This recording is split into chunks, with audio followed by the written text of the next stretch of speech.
gotten an overwhelming number of requests to do a video on how I implement Daily 5 in my classroom. The only problem is there's way too much information to put in just one video. It would be like an hour long. So I've decided to split it up into 3 separate videos. I wanted to start by clarifying that I am definitely not an expert in Daily 5. This is my 3rd year implementing it in my classroom, but nothing compares to actually reading the book. So if you are interested in implementing Daily 5 in your classroom and this is your first time, I highly recommend that you get the book and you read it. I'll put a link to it down in the description, or I'll add it to my Amazon store or something, but definitely get the book if you're looking to add this to your classroom routines. So if you're hearing me talk about Daily 5 and you have no clue what it is, I'm going to give you just a brief overview of it first. So Daily 5 is a literacy structure that you can use in your classroom, and it has students focusing on reading, writing, and word work. So obviously it's called Daily 5 because there's 5 components. There's read to self, read to someone, listening to reading, work on writing, and word work. I actually implemented Daily 5 my first year teaching.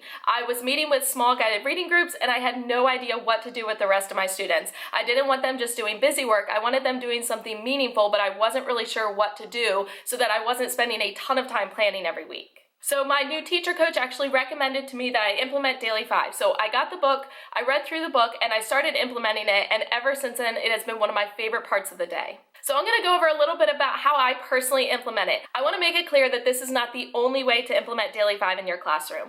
I want my videos to be kind of like a trip to Walmart. You're not going to buy everything, but you are going to take little pieces back with you. So find what works for your class and your students. If you like some of my tips, feel free to use them, but don't feel like you have to do everything the exact same way as I do, because it probably won't work the same way for you and your kiddos. So if you are looking to implement Daily 5 in your classroom, one of the first things you have to figure out is, are you going to let your students pick, or are you going to choose their activities for them?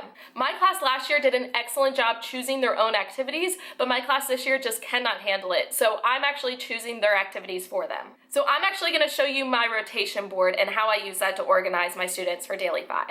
So in order to help me organize my students during Daily 5, I did develop these rotation boards. Now there's a free version and a paid version in my store. The free version does not include the timers, and the paid version includes 3 different timers: a 20-minute timer, a 15-minute timer, and a 10-minute timer. So I have 5 different rotation boards, and they're numbered up in the corner. That way I can input the student names in each one of these text boxes, and that way I make sure that every student is visiting all 5 components of Daily 5. So once I'm ready to start, I just hit the timer and I hit play, and it will start counting down. And then I'll show you at the end, the last 10 seconds, the timer will actually turn red to warn students that they're running out of time and there's only 10 seconds left. Then once it gets down to 0, there is an alarm that will sound. So that will tell my students that they either need to rotate or they need to return to their seats.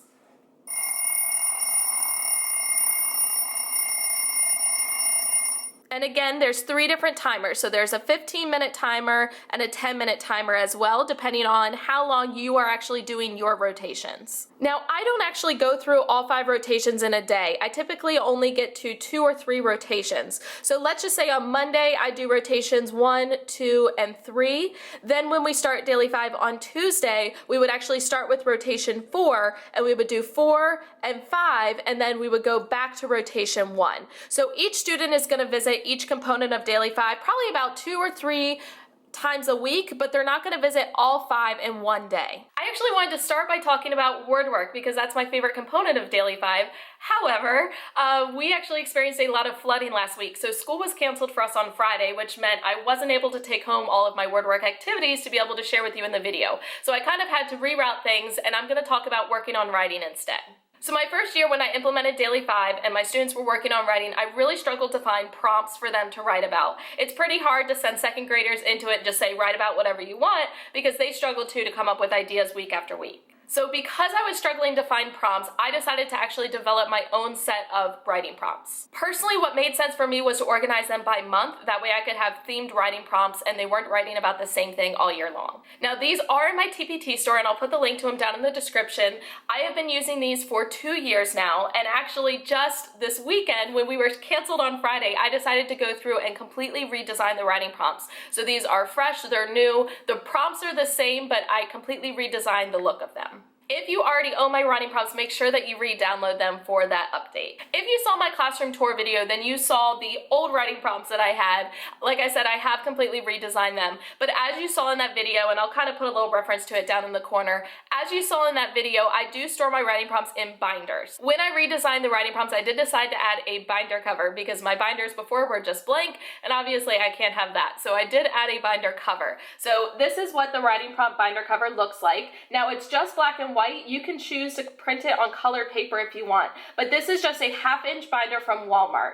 So the actual writing prompts, I do laminate them rather than putting them in page protectors. I think it just makes them a little bit sturdier, but you could do it either way. You could either laminate them, and again, in my Amazon store, you'll see the laminator that I use, or you can use page protectors as well. So I mentioned that my writing prompts are organized by month. So every month of the year, there's 20 brand new prompts. None of them are repeated. So it's a total of 240 prompts for the entire year. So one of the biggest things for working on writing is my students always get caught up on their spelling. And as much as I tell them that I don't care how they spell the word, they still get so focused on spelling it right that they're not actually writing the whole time. They're waiting for me to help them spell the words. So I did decide to develop word banks for every month.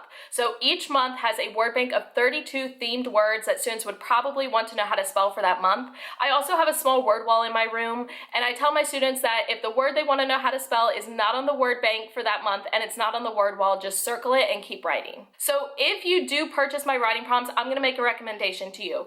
Go ahead, when you buy them, print all of the writing prompts on one side of the page and then print the matching word bank on the opposite side of the page. Laminate them or put them in page protectors and put them all in a binder. That way you're ready to go for the entire year and you're not struggling to find writing prompts week after week or month after month. Now, I actually have 5 binders in my room. So that way up to 5 students can be working on writing all at one time and they're not fighting over who's looking at the prompts. That way they can just get the binder, take it back to their seats, and then return it when they're done. Personally, because I laminate them, they last a really long time, so I don't have to recreate them every year. My students actually have writing journals that are supplied by the county, and they use those strictly for working on writing during Daily 5. If for some reason you don't have those journals, you can obviously use a composition book or a spiral notebook. If you don't want to supply those for your students and they don't have them, you're more than welcome just to print off writing pages. When I updated my writing prompt, I did include some writing template pages. So there's some with boxes to include a drawing, there's some that are all just lines, and I did include both primary lines and then just regular lines. So again, this binder cover does come with my writing prompts. I just printed on white cardstock. Now, when I print the writing prompts, I do put the 20 prompts on one side and I print it double-sided so the opposite side does have the word bank. And I do that for every month, and then I laminate all the pages, I hole punch them, and I put them in the binder so that I'm ready to go for the entire year. So like I said, these writing prompts are themed, so they have to do with the season or the holidays that happen in that month, and I did include multiple different kinds of prompts. So there's opinion writing prompts, there's informative prompts, and there's narrative prompts. That way students are getting a variety of practice, and it is aligned to Common Core standards. Now I did include some of the summer months, so that way if your students need extra practice at the end of the year, you can use that. And also, just a recommendation, with 20 prompts, your students shouldn't ever finish all of them for the month, and that's okay. So what I actually do is at the end of the week on Fridays, my students actually have to revisit one of their prompts and they have to improve it and make it better, and then I use that as a language grade. Also, just in case you were wondering, the paper that I use is Astrobrights. They have both 24-pound, which is like regular paper, and then they also have 65-pound, which is more like cardstock. This is in my Amazon store, so if you go to the link in my description, you will find it there. Again, I highly suggest that you get the Daily 5 book. If you haven't implemented it before and you want to, the book is your best resource. Now, you don't have to read the book before you implement Daily 5. However, I do highly suggest that you read the book first because it will give you a little bit more background and information on how to implement it and how to introduce it to your students. Hopefully I explained everything well enough. Again, as always, if I didn't explain it or you still have questions, leave me a comment. I do read through all of them and I try my best to respond whenever I can. So thank you so much for watching. Again, I will be doing more videos on Daily 5 to come. The next one will be on word work, and then the last video will be on read to self, read to someone, and listening to reading.